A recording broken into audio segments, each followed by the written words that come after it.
আজকে আমি full setup দেখাবো কিভাবে ক্যাপাসিটর চেক করতে হয়। তবে একটা বিষয় কি, সবসময় এই কানেকশন আপনারা পাইবেন না, এটা আমিও পাই না। তো আজকে আমি পাইছি, আপনাদেরকে দেখাইতেছি।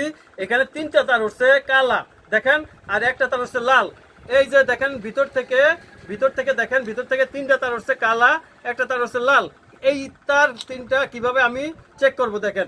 এই যে আমার মিটার, এই যে মিটার, আমি ওমস মিটার দিয়ে মাপ দিতেছি, সিরিজ লাইন দিয়ে মাপ দিতেছি না। তো আমি এখানে দেখেন একটা কালা ধরছি, এখানে একটা কালাতে লাইন ধরছি, দেখেন মিটারটা শো করে না।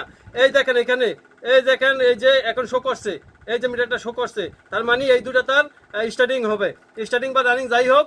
আমি এই দুটো তার, একটা তার দিয়ে দিব রানিংয়ে, আর একটা দিব স্টার্টিংয়ে। তো এই দেখেন, এই যে এই দুটো তার অবশিষ্ট রয়েছে, তো আমি দুটা ক্যাপাসিটারে লাগিয়ে দিব।